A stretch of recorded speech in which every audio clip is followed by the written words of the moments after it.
Hey guys, MrPokke here, back with another video, and today, after roughly 5 days of playing more than 10 hours a day on this game, we have finally reached the more or less the end game review of Wuthering Waves. So for context, my account is currently level 34 union level, going to level 35, as well as fully maxing out my data bank to level 20, right? So yeah, without further ado, let's get into today's content. Subscribe!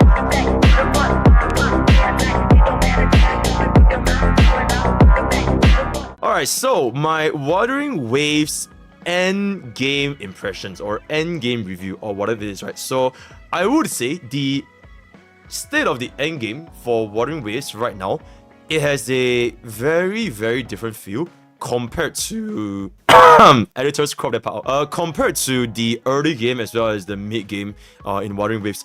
Specifically in the early game and mid game, you don't really focus that much about the min-maxing. You don't really focus that much about who should I use for my echoes or what weapon should I use. You basically just use whatever you got and you can still pretty much beat the content, right? But I would say that the end game for Wuthering Waves begins. So if you're at a stage where you are attempting to do your Tower of Adversity, which is pretty much our only end game content that is refreshable, then you are pretty much at the end game, right? So for me myself, I have cleared out the, I guess this is the Forgotten Hall equivalent of I guess Honkai Stars, you know, the non-refreshable part. Yeah, so this is pretty much Honkai Stars Forgotten Hall, and we have the same version right here in Wuthering Waves. So these are gonna be the one-time clear rewards. So the moment you start to try and tackle this, that's where I would say your account is pretty much in the end game state, right? But it's not really exactly the final end game. It is like the start of the end. It is at the start of your end game journey, right? This is the final end game,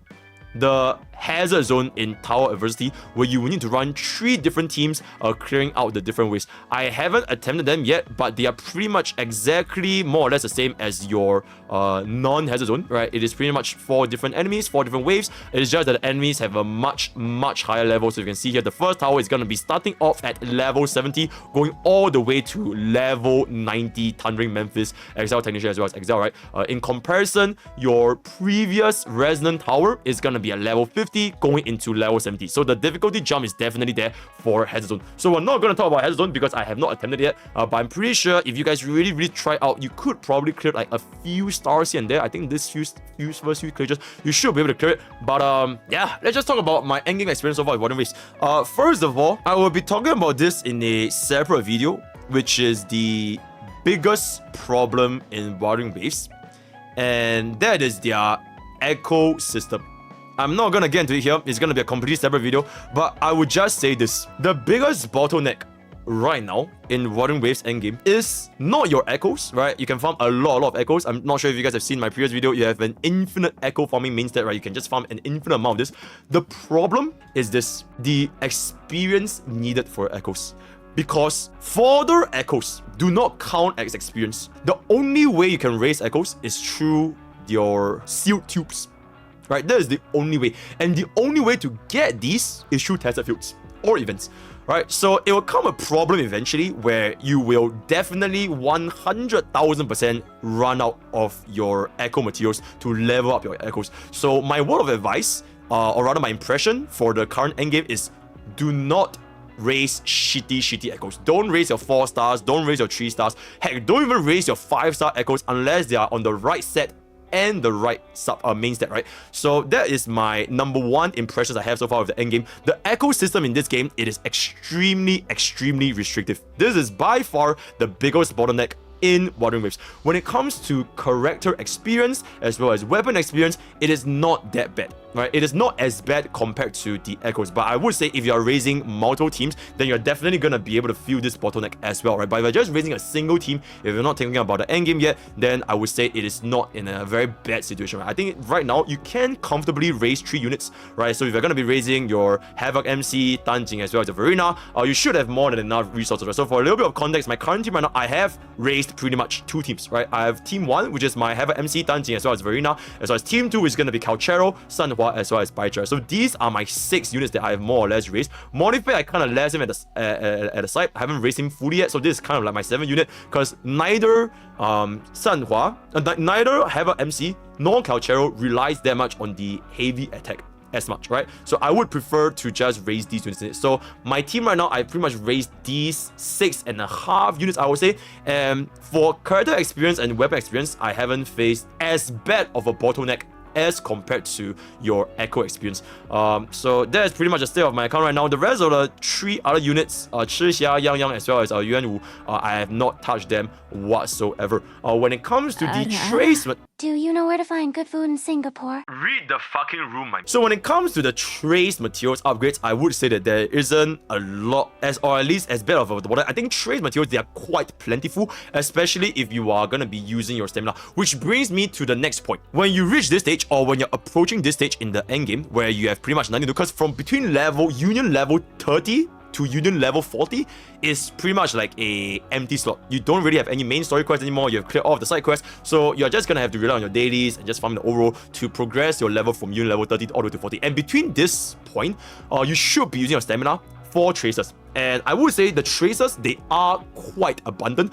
You can very easily raise up your to level 4 trace so far, and you are not able to go even higher than this because you can only upgrade this beyond Resonator rank 4, and the way you get to Resonator rank 4 is gonna be through your level 40. You need to reach Soul 3 phase 5, right? So your tracers pretty much caps out at level 4 for now. You can unlock some of the sub tracers, but I wouldn't really recommend it for now because they give very marginal benefits. It's only 1.8% attack.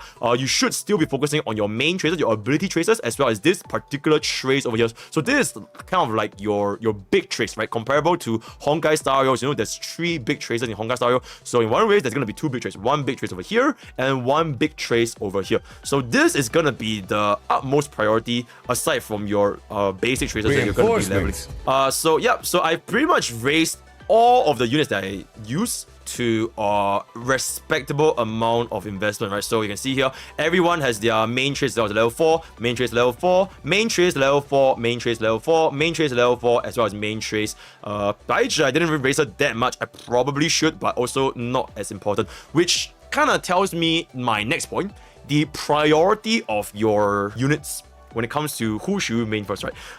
Absolutely, you should still focus on your main team. So your 3 units, or your either Verena Stairs Baichi, plus a sub DPS plus your main DPS, right? So your sub DPS and main DPS should be the #1 priority, and I believe you should be leveling every single one of these traits. So unlike Honkai Star Rail, in Wuthering Waves, leveling basic attack is extremely important because right now, from the current roster of main DPS we have, or even sub DPS, majority of them deals damage through their basic attack. Their basic attack constitutes quite a big portion of the damage, so you shouldn't be ignoring this, because leveling basic attack, not only do you level your basic attack damage, it also levels your heavy attack, your mid-air attack, your dodge counter, right? All these will improve from leveling basic attack. So basic attack should not be ignored. It is very important to raise this up, right? So your main DPS, everything should be raised. Even your intro skill is probably the least priority because it doesn't change that much, right? But when it comes to importance, basic attack as well as your ultimate, your forte circuit, all these you should be raising, especially for your main DPS and your sub DPS, right? So that's pretty much gonna be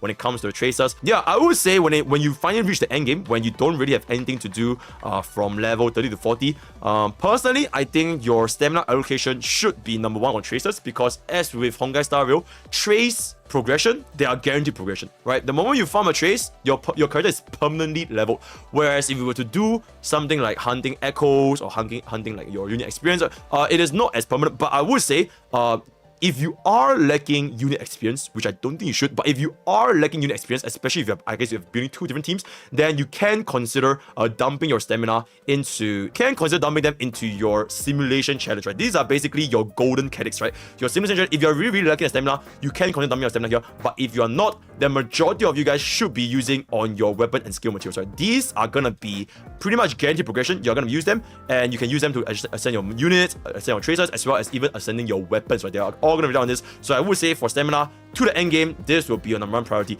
Then essential materials, this is gonna be a come and go basis, which brings me to my next point. You should not pre-farm in Wuthering Waves. What I mean by pre-farm is, right now, let's just take my Havoc MC for example, right? My Havoc MC, she is capped out, right? Level 60 LTD, and she cannot ascend until reach the next soul phase, which is level 40. You should not be pre-farming for, okay, this is not counted because, you know, the game gives you this. Okay, you should not be pre-farming Strive Tested Core for your Tanjing, assuming you want to bring it to level 70, because upon your next soul phase, which is phase 5 at level 40, you will get a better return when it comes to the amount you gain. So right now, I am, if I'm not wrong, guaranteed 2 drops. Before my current soul phase, which is level, I believe, 20, sometimes you get 2, sometimes you get 1.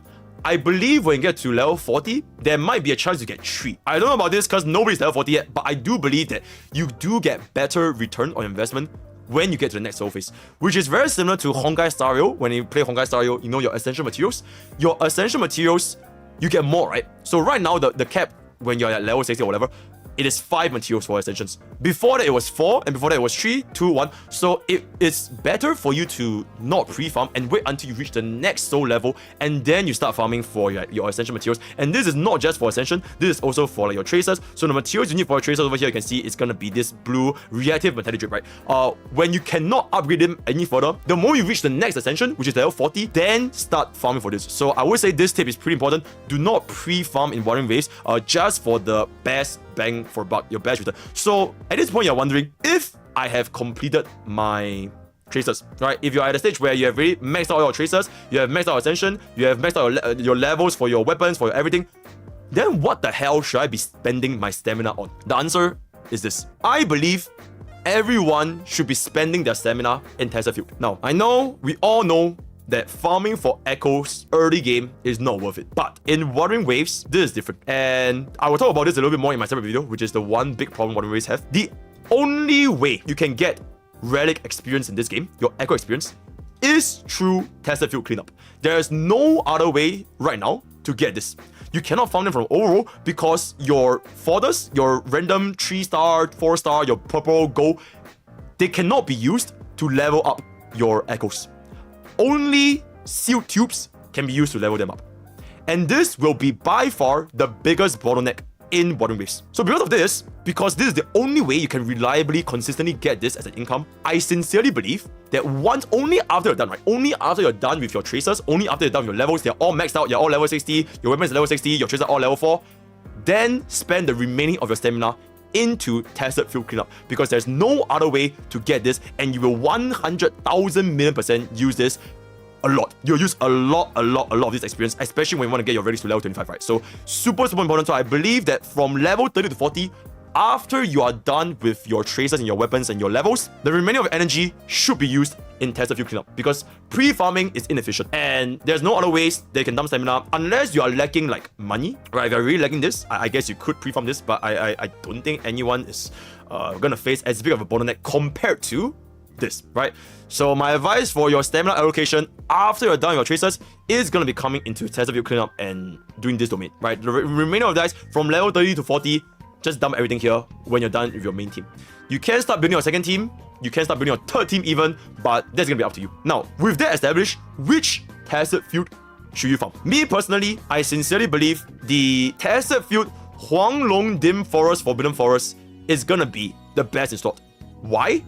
Because of this set right here, the Moonlit Cloud set. This set is pretty much the most universal set that you can use, because every single one of your sub DPS is going to be running this. Your Yingling is going to be running this. Your Sanhua is going to be running this. Your Tanjing, if you play out Hero MC, is going to be running this, right? Your Modify is going to be... Every single sub DPS in the game is going to be running this because of the 2-piece effect and the 5-piece effect, right? This is pretty much the equivalent of... It's like Quantum 4-piece, but for supports. Okay, I guess it's like Ego 4-piece, right? This is pretty much equivalent to Ego 4-piece. Every single sub DPS, every single slot 2 is going to be running this set. And on top of that, one of our strongest DPS we have in the game right now is actually Havoc MC. Get them, because I will eat them in real life. I will eat their corpse. I'm not even kidding. I will be making my first ever CN unit analysis on Havoc MC, so stay tuned to that. One of the strongest DPS we have now, and it's completely free, is going to be Havoc MC. So this domain, from a value perspective, even without this Havoc set, it is still the best in slot set that you guys should be dumping your domain, dumping your stamina for right now, before you hit level 40, right? So that is what I'm doing. That is what I would recommend my viewers to do. If you don't want to, that's completely fine, right? You guys just play this game however you want. But I believe from a efficiency standpoint, from level 30 to 40, every single one of my stamina should be dumped into this domain. So that is pretty much going to be that. And also, I guess just before we move on from this topic, this field also gives you 3 costs. I'm not sure if you guys have noticed. farming for 3 costs in this game is fucking impossible, because not only do you need the right set, you need the right main stat. Now your 1 cost, they only have HP, attack, defense. Your 3 cost has every single elemental damage, your fusion damage, your arrow damage, your glacial damage, your whatever the fuck damage. There's also energy regeneration main stat. There's also attack main stat, HP defense. So your 3 costs in this game, they are the hardest echo to farm. You can consider this the equivalent to trying to find a energy regeneration rope in Honkai Star or a crit damage dash crit rate body, right? 3 costs, by far, it is the hardest echo to farm, and farming in Taced Field will allow you to get a higher abundance of 3 costs, right? Because as we know, 3 costs, once you're done the overall, you have to wait for the next day, or you have to go to your friend's world to farm them, right? And if you farm this, at least you get your main sets, your sets, either Havoc or Cloud. So it severely reduces the amount of RNG you need to farm for the right 3 costs with the right main stat, right? So I highly recommend players, once you're done with your tracers, come into the domain and just dump everything here. If you are not a Havoc MC main, if you don't use Havoc MC, if you don't use Stunting, you could consider another domain. So maybe if you're using Jiyan, right? So if you're using Jiyan, if you're a Jiyan main, then you could consider farming for this set, because technically your I set could also be used for, I don't know, your Ling Yang, right? And I guess Sanhua is also not too bad, but I wouldn't recommend it just because of how universal this Cloud set is. This Cloud set is just super universal, right? Sanhua also pretty much uses it. It is her bench slot. Or you could consider getting your Musketeer, right? This is basically your Musketeer set, right? Attack set and healing set. Healing set is actually really good. Your Verena and Baichi, they'll all run this because this is an attack buff for your entire team, right? So honestly, this set is also quite universal. And if you are not going to be running any of the main DPS, this attack set is going to be pretty much the next most universal case. But that's going to be up to you, right? For me personally, I prefer the Cloud set, and I'm running Havoc MC, so I'm going to be running this. So this, in my opinion, is the best slot. If you don't run this, you can run this instead. Everything else, I personally think is just not that worth it, right? So yep, that's gonna be my next review for the current endgame. So, okay, I can just talk a little bit about the overworld exploration as well as the gameplay loop, right? The gameplay loop in Wuthering Waves from level 30 to 40 right now is very chill, right? At this point, Wuthering Waves has basically devolved into just chatting simulator, right? You hop on to co-op with your friends, you kill some of the bosses, you farm some of the mobs, you pick a little bit of mains, you do a little bit of puzzles. There's really not that much to do anymore from now till level 40. The only thing left to do is your echoes, right? Because your weapons, they're capped, your units, they're capped, your tracers, they're capped. They're all capped, and you cannot invest in them any further until you reach the next phase, which is level 40.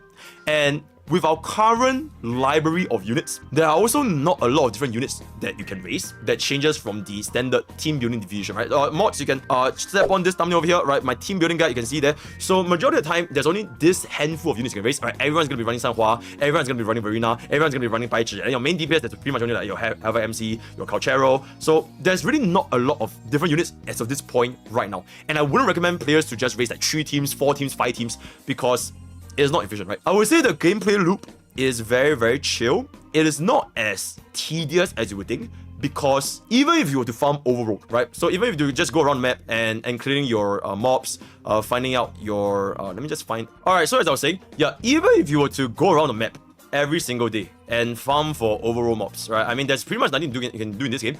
You are not at a severe advantage compared to the rest of the casuals that don't farm overall, because, like I mentioned, you are not limited by echoes, you are limited by echo experience. And since you do not gain any experience from your fodder echoes, there's inherently not that big of a gap between the casuals and the overall grinders, right? So you can choose to do this, right? I mean, this game is pretty fun, it's very chill. You can choose to get a little bit more main stats and your sets, right? So it's just a little bit more option, but fundamentally, every single player in this game, you are tied by your stamina, which is your way of getting echo experience in this game, right? So this is pretty much the end game loop, unless they introduce more content in the future where we can have more story, more side quests, more events. But this is pretty much it. And if you are personally not a fan of the combat, then I believe this is where Wuthering Waves appeal is gonna end here, right? Because majority of this game will hinge on like your hologram fights, right? Your elusive realm, as well as the Tower of Adversity. So at this point of the game, if the game does not click well with you, if you do not enjoy Wuthering Waves combat, then there's not much you can change, because this is pretty much the main gameplay of what Wuthering Waves has to offer, and that's completely fine, right? If you do not enjoy the combat, if you do not find it overworld modes, if you do not like the elusive realm, if you do not like the hologram, then it is fine, because different players will have different expectations, right? There is no auto button, right? There is no fun button. You can't auto your hologram. You can't auto your Tower of Adversity, unlike Honkai Star. So I would say from a time perspective, this game is inherently more time consuming than Honkai Star, or maybe even Genshin Impact, right? I don't play Genshin Impact now, but you do need to be a little bit more hands-on. You can't really auto anything, and that might be a problem for some of you guys. If you guys do not want to invest so much time in this game, then it is what it is, right? So that will pretty much be the gameplay loop. And I guess I have one more point to talk about before we wrap up this video. All right, let me just clear this mobs real quick. All right, one last point. Who the fuck is hitting me? You should have died at birth. Oh my god, you're out of your goddamn mind. Kill yourself. Okay, thank you. Alright, one last point about my endgame review in Wuthering Waves, which is the combat system is a lot more in-depth than you would expect. And the demand for a player's skill is also not shallow. So in the early game and the mid game, you guys might have encountered the experience where you pretty much one-shot most things, or not one shot, but like you can clear the mobs, clear the bosses quite easily, and you don't really face any sustain or the need for you to learn the parry and the dodges, because the monsters, they inherently don't deal that much damage. And if you are going to be running Verena, you can very quickly heal your team back up to full health, right? So you don't feel this pressure or feel the need to learn and master the complex, not very complex, but the variety, the in-depth combat experience that Wuthering Waves has to offer. But once you reach the endgame, this demand will go up drastically, specifically for Tower of Adversity, the final few stages, as well as the hologram fights, because you will encounter into two problems if you do not learn the mechanics of this game. You will basically encounter into two problems if you do not learn to parry or dodge and just play this game by spamming your skill or spamming your basic attack or spamming whatever. Problem number one, in holographic memories, the bosses can and will one-shot you. The difficulty is in a sense where if you don't parry and don't dodge and you get hit, your healers, your sustain, your Verena, she's not able to help you because there's nothing to heal if your characters are dead. So case in point, if let's just do this as an example, right? So this is gonna be difficulty 3. Let's just do this example. If I were to get hit right here, I have 10,000 HP on my Verena. This is already dropping me down to 6.5k from a random ass attack. That's not even his super move. So his random ass chain of attacks basically 3-shotted my 10,000 HP Verena from a normal chain of attack. So if he get hit by this, I get instantly one shot. My rover had 7.9k HP. I got instantly one shot by the laser, right? So if you do not learn to dodge or parry and you rely on your healers sustaining your team from not collapsing, it's not gonna fly. You have to kind of learn the mechanics because Verena can't prevent you from getting one shot. It's kind of like the Luocha problem. A sustain cannot heal a teammate that's already dead. And you are gonna be dead when it comes to the end game stages, when you don't learn to parry, or you don't learn to dodge, or you don't learn the boss mechanics. So you're kind of like in a sink or swim situation for holographic memory side. So that's problem number one for the issue of not mastering Wuthering Waves combat in the early on, right? Problem number two is gonna be felt in the Tower of Adversity. Okay, I can't really show you guys. Okay, I guess I can show you guys this clip of the monkey. Alright, I guess I can show you guys this clip of the monkey. Alright, problem number two. If you were to reach the endgame, so for example, alright, level 100 monkey. If you were to fight with your team, right, your very normal team that's gonna go into the challenge, notice the amount of damage I'm dealing to the monkey. Okay, notice the amount of damage. This fight has a 5-minute cooldown. Look at how little the boss health drops. You can't even see the difference. And I'm perfectly dodging everything. Right, so even if you have perfect rotations, if you do not abuse like your changing your intro outro skills, making use of the buffs, or sometimes even just from the strict level cap of this game, you're not gated by damage, you're gated by the amount of damage you output, right? You're not gated by the amount of damage you receive, you're gated by the amount of damage you output. So maybe this monkey, he will not one-shot you compared to holographic memories, but your team will simply not deal enough damage to kill the monkey. And that is the next issue, or rather the next check you're gonna have to face when you reach the end game of Wuthering Waves, which is you have to deal enough damage to get rid of the end game content, and you have to combine both learning how to parry as well as dealing sufficient damage. And the only way you can deal more damage than just like blindly spamming your skills, blindly spamming your heavy attacks, is to learn what each character does, right? Verena, you cast an ultimate, she's gonna cast a little buff that applies a mark, and then when you use an outro skill for Danjing, right? So if you were to go to the outro skill for Danjing, you can see that for Verena's outro skill, she'll apply an all types damage deepen for 30 seconds. And if you apply a Danjing swap, she'll got an intro skill, and then when you swap out Danjing, she's gonna have a Havoc damage deepen for 14 seconds. So in this time frame, because Verena's outro skill is 30 seconds and Danjing's outro skill is 14 seconds, then your Havoc MC will receive the benefit from both Danjing and Verena. She'll get both the all-type damage deepen as well as the Danjing Havoc damage deepen, right? So now your Havoc MC will combine both buffs of the same unit to output infinitely more damage instead of just using Danjing as the sole damage unit and just spamming all attacks, right? So this is one example of how you can increase your damage output. Another example is going to be the Concerto energy, right? So Concerto energy is going to be important because it will depend on how quickly can you swap out your characters to trigger this outro skill. Because this outro skill will not trigger unless you max out Concerto energy, right? So for Danjing's example, you get a full Concerto bar by using a mark, right? Your basic skill, then 3 basic 3 skill into an enhanced attack, you get a full bar. Or using an intro skill with 3 basic, 3 enhanced, intro skill, 2 skills, then 3 basic, 3 enhanced to get a full bar. So you can see that you have to also learn the rotations as to how quickly you can get this. And over the course of time, and this is just one example. This is just one example I'm demonstrating. And over the course of time, there's going to be different team comps, different units, different bosses, and different echoes that you can use to your team.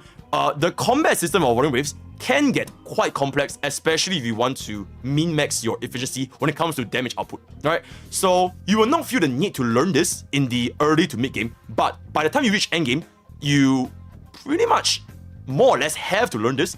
Otherwise, you're just gonna either die in a single shot because you didn't dodge or parry, or your units just don't do enough damage because you didn't learn the way to weave your supports together. It's kind of like you didn't use, it's like you're running Scylla with Bronya, Ting, and Rami, but your Scylla casts your ultimate before you cast your Rami ultimate or your Ting ultimate or your buffs, right? So that is the exact same thing you're gonna face in Wuthering Waves. You will have to learn this over the course of time by the time you reach the endgame. And yeah, I would say it is a very, very nice system, very, very complex, very, very enjoyable, and it is up to the player's discretion to unlock the combat system and utilize them to their full abilities, right? So with that, I have come to pretty much the conclusion of my Wuthering Waves end game review.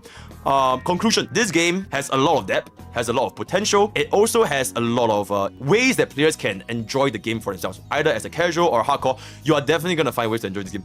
This game also has some flaws, specifically the ecosystem, which I'm gonna be talking about in a separate video. But overall, I think this game shows very, very, very good potential, even at the end game. And in fact, I would say you will have a lot more fun in the end game compared to the early and mid game, because in the early and mid game, you're not incentivized to use any of these combat systems to your benefit. You're just spamming random buttons and clearing the stage, and you probably might feel that this game is very boring, right? Because everything just dies. But by the time you reach the end game, the challenges would require you to adapt. It's like you don't feel any difficulty when you're fighting Godfrey or beating Godfrey, but your first fight with Malenia, when you actually beat her, that is a very, very, very satisfying feel, right? So I can pretty much sum it up for Wuthering Waves. And yeah, with that, we have come to the end of today's content. Let me know what you guys think in the comments below, or join the Discord at discord.gg for Pokke's video. We have a very active community talking about Wuthering Waves on a daily basis. Want to check out my stream, that's Twitch.tv, YouTube.com, I'll be streaming every day. Share it on the Discord. So all the best for your GM push, all the best for your Wuthering Waves journey. Don't burn out, take your time, right? Enjoy this game and this process. I think it's a really, really great game. And yeah, and I'll see you guys next time. Take care.